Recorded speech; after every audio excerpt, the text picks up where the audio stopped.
Strange Dr. Weird.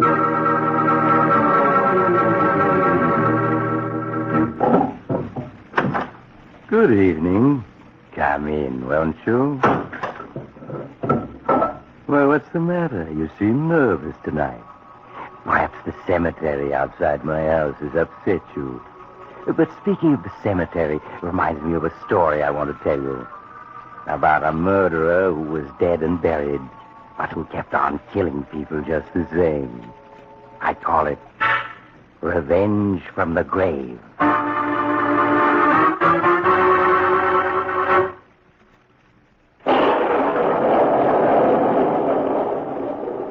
My story, Revenge from the Grave, begins in the suburban section of a large city. It is just midnight, and a full moon casts dark shadows beneath the trees that line the street.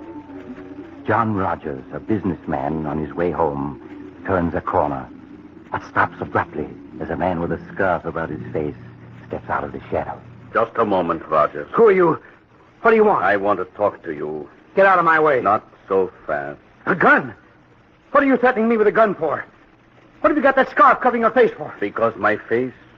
Well, my looks have changed in the months since I was executed and buried.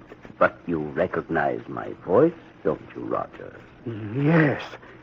Ronaldo the Great. But you're dead. You died a month ago in the electric chair. Exactly. And you were foreman of the jury that found me guilty. Guilty of murder. So... No!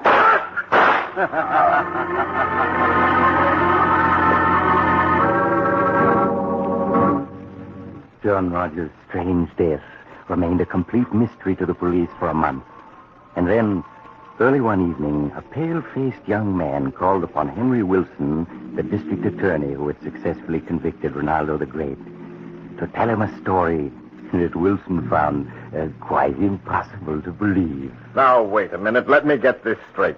You say your name is Walter Jones and that you used to be assistant to Ronaldo the Great. That's right, Mr. Wilson. I was his assistant for 3 years. I see. And you're trying to tell me that last month Ronaldo climbed out of his grave and murdered John Rogers? Is that it? Yes. You see, Mr. Wilson, the day of Ronaldo's execution, I visited him at the prison. He'd sent for me, you see, and I can still hear his voice as he greeted me.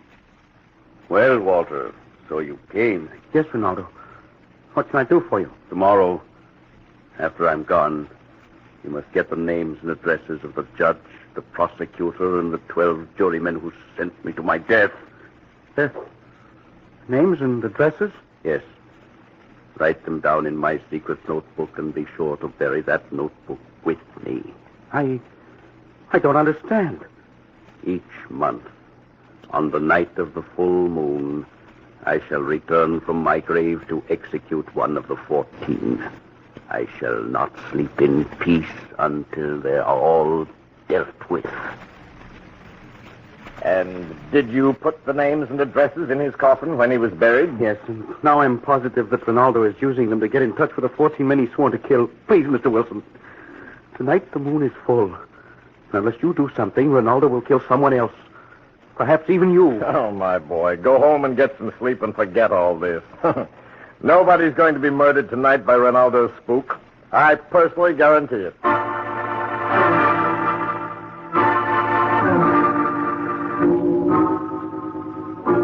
Only partly reassured, young Walter Jones left. District Attorney Henry Wilson went on with his interrupted reading until he heard the clock strike midnight. Suddenly, a loud knocking at his door startled him. All right, just a moment.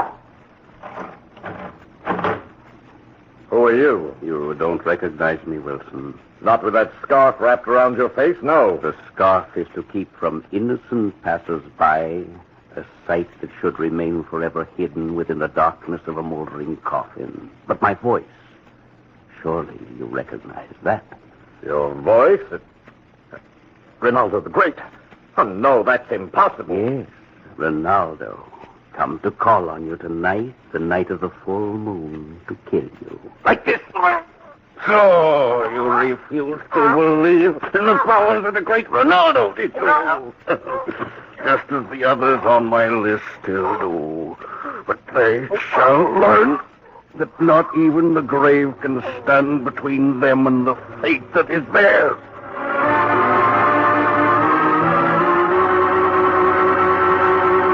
Say, Dr. Weird, what kind of a doctor are you? Well, I'm an MD of a different kind. Doctor of madness. Now, a good Dr. Weird.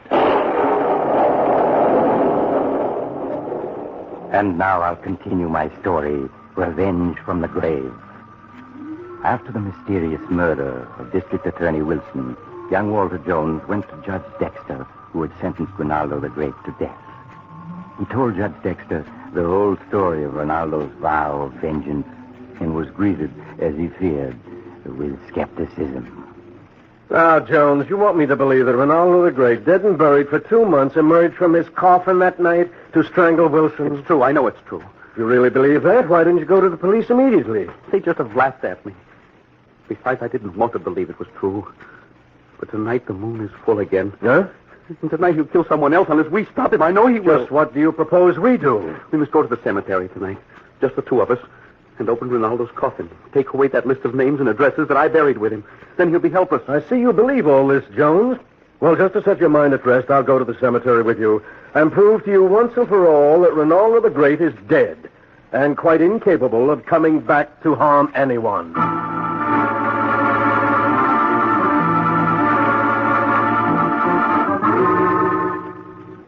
An hour later, the two men stood outside the small marble mausoleum where the body of Ronaldo the Great lay in its coffin. Walter Jones opened the door with a key, and they stepped inside. Then he shut it again and turned on the flashlight he had brought. Look, Judge. That's Ronaldo's coffin. Look at it, Judge. It's solid bronze, and it can be opened from the inside as well as from the outside. From the inside? Yes. That was Ronaldo's last instruction. The lid is fastened with a catch that can be worked from the inside. I see. Well, we're going to open it now. And I'll prove to you that in spite of everything, what you believe is impossible.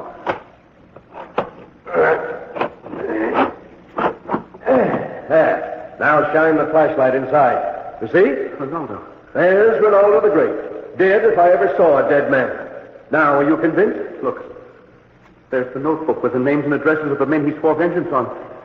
And in his hand, look, Judge. Merciful heavens, a revolver. The gun he shot John Rogers with. It must be. Oh, no, it's impossible. Oh, the flashlight. What's happened to it?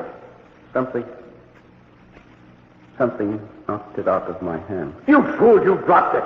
Pick it up and turn it on again. It's black as pitch in here. No, Ronaldo, No. Jones, what is it? Where are you? Jones, answer me. He cannot answer you, Judge Dexter. I have silenced him for the time being. Ronaldo. At your service, my dear Judge. No, I don't believe it. It's not possible. You're dead. I saw your body there in the coffin. Quite true. I'm dead and I'm also alive.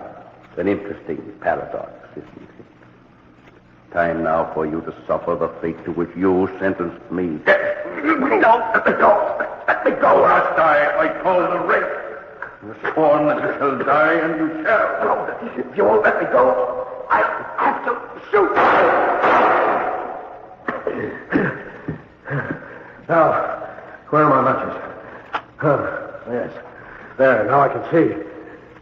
Jones! Speak to me. Judge, what happened? I feel so funny. So weak.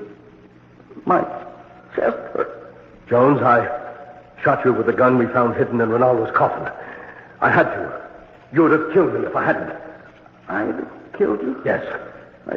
I don't understand. But I do now. Listen, my boy. That last interview you had with Ronaldo in his cell, he hypnotized you before you left him. He ordered you to carry out his mad scheme of vengeance for him. I don't understand. He hypnotized you and told you that each night of the full moon, you would believe you were he, Ronaldo, that you'd talk like him and act like him. It was you who killed John Rogers and the district attorney, just as you tried to kill me a moment ago. You couldn't help it, my boy. You were just carrying out a condemned man's diabolical scheme. Jones. no use. He's gone. And Ronaldo the Great is really dead at last.